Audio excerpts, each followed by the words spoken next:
తెలంగాణలో రేపు మొదటి విడత పంచాయతీ ఎన్నికలు జరగనున్నాయి. దీనికి సంబంధించి అన్ని ఏర్పాట్లు పూర్తయ్యాయి. నిన్నటితో ప్రచారం కూడా ముగిసింది. రేపు ఉదయం 7 గంటల నుంచి మధ్యాహ్నం 1 గంట వరకు పోలింగ్ జరగనుంది.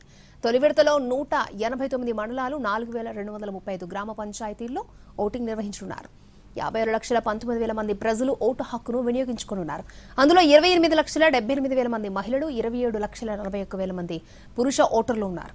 ఫస్ట్ ఫేజ్ లో 37,000 పోలింగ్ కేంద్రాల్లో ఓటింగ్ జరగనుంది. మధ్యాహ్నం కౌంటింగ్ ప్రారంభించి ఫలితాలను ప్రకటిస్తారు అధికారులు. మొదటి విడతలో 395 గ్రామ పంచాయతీలు ఏకగ్రీవమయ్యాయి.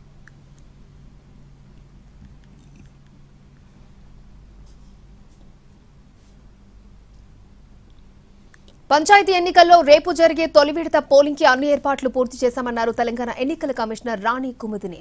తొలి విడతలో 56,19,430 మంది ఓటర్లు తమ ఓటు హక్కును వినియోగించుకోనున్నారని తెలిపారు. ఉదయం 7 గంటల నుంచి మధ్యాహ్నం 1 గంట వరకు పోలింగ్ జరుగుతుందన్నారు. 2 గంటలకు కౌంటింగ్ ప్రారంభించి ఫలితాలు ప్రకటిస్తారన్నారు. వీలైతే ఉప సర్పంచ్ ఎన్నిక కూడా రేపే పూర్తి చేస్తామన్నారు. కానీ పక్షంలో మరో రోజు ఉప సర్పంచ్ ఎన్నిక నిర్వహిస్తామన్నారు తెలంగాణ ఎన్నికల commissioner Rani Kumudini. First phase panchayat elections జరగబోతున్నాయి. ఉదయం 7 గంటల నుండి మధ్యాహ్నం 1 గంట వరకు ఈ పోలింగ్ జరుగుతుంది. 2 గంటల నుండి కౌంటింగ్ కూడా రేపే మొదలవుతుంది. వీలైతే ఇండైరెక్ట్ ఎలక్షన్ ఆఫ్ ఉప సర్పంచ్ కూడా రేపే కంప్లీట్ అయిపోతుంది. మోస్ట్లీ అలాగే ఉంటుంది. ఒకవేళ కాకపోతే ఇంకొక రోజు డేట్ తీసుకొని ఉప సర్పంచ్ ఎలక్షన్స్ కంప్లీట్ చేయబడి 56,19,430 మంది ఓటర్లు నమోదై ఉన్నారు ఫస్ట్ ఫేజ్ ఎలక్షన్స్ కోసం. ఈ ఓటర్లకు కావాల్సిన అన్ని ఏర్పాట్లు కూడా మేము చేయడం జరిగింది. రేపు ఫస్ట్ ఫేజ్ ప్రశాంత వాతావరణంలో పారదర్శకంగా పోలింగ్ జరిగేలా ఏర్పాట్లు చేశామన్నారు తెలంగాణ ఎన్నికల కమిషనర్ రాణి కుముదిని. దీనికోసం అబ్జర్వర్లు, మైక్రో అబ్జర్వర్స్ ని నియమించామన్నారు. కౌంటింగ్ పూర్తయ్యే వరకు అబ్జర్వర్లు గ్రామాల్లోనే ఉంటారని అన్నారు కుముదిని.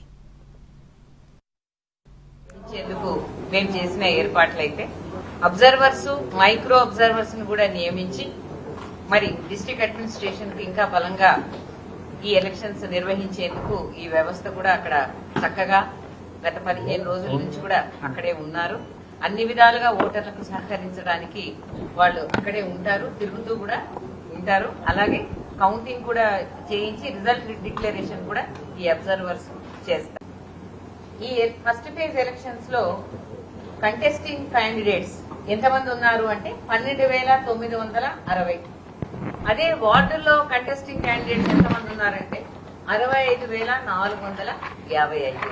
సో ఇది చాలా గట్టి పోటీ అని మనం చెప్పుకోవచ్చును. చాలా చక్కగా కాంపిటేటివ్ స్పిరిట్ లో ఇది జరుగుతుంది. ఈ కంపీటింగ్ క్యాండిడేట్స్ 3,834 సర్పంచ్